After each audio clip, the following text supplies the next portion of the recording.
দেশের উপর থেকে শুরু করে নিচ পর্যন্ত সব জায়গায় দুর্নীতি আছে না নাই? ঘুষ আছে না নাই? টেকনাফে নাই? টেকনাফেও আছে। এই ঘুষ দুর্নীতি এগুলো বন্ধ হোক আমরা চাই কি চাই না?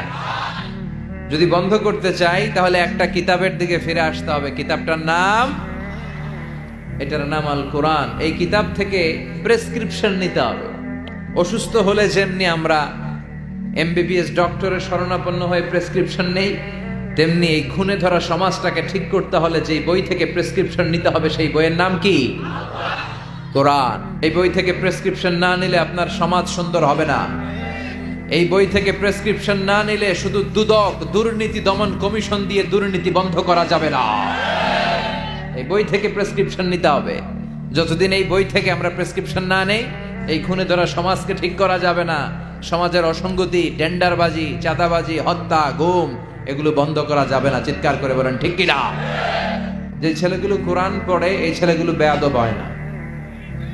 এই ছেলেগুলো কোনোদিন টেন্ডারবাজ আর চাঁদাবাজ হবে না। এই ছেলেগুলো দেশপ্রেমিক হবে, আল্লাহওয়ালা হবে, দেশের দশের কাজে লাগবে। ঠিক কিনা?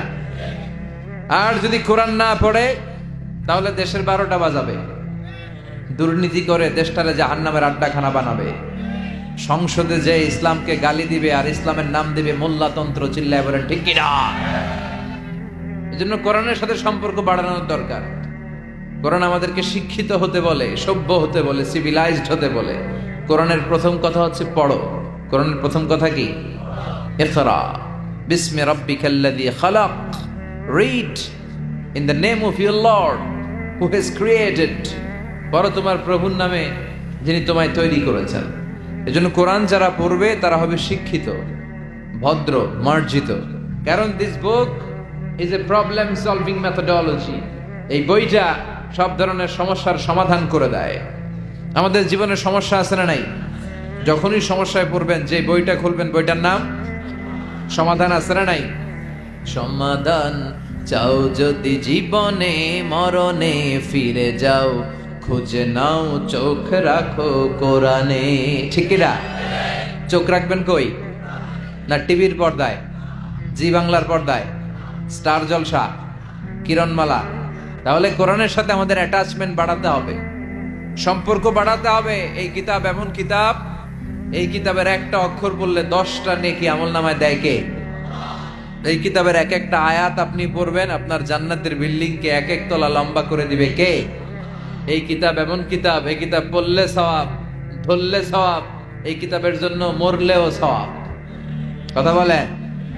এই জন্য কিতাবের সাথে সম্পর্ক বাড়াতে হবে। প্রতিদিন যেন কিছু না কিছু পড়ি এই কিতাব থেকে, কিছু না কিছু যেন তেলাওয়াত করি। বিশ্বনবী সাল্লাল্লাহু আলাইহি ওয়াসাল্লাম বলেন, ইকরাউ আল কুরআন ফাইন্নাহু ইয়াতি ইয়াউমাল কিয়ামাতি শাফিআন লিআসহাবি। তোমরা বেশি বেশি কোরআন তেলাওয়াত করো, কারণ এই কোরআনের তেলাওয়াত কিয়ামতের দিন তোমার জন্য সুপারিশকারী হয়ে কাজে লাগবে। কোরআন পড়বেন তো? বাচ্চাদেরকে পড়াবেন তো? ছোটবেলায় আমরা মক্তবে যেতাম, তারপর নুরানি মাদ্রাসা এগুলোতে যেতাম। আপনাদের এলাকায় মক্তব আছে তো? মক্তবে পাঠাবেন বাচ্চাগুলোরে, মক্তবে পাঠাবেন। সে কোরআন শিখবে, সে আল্লাহওয়ালা হবে।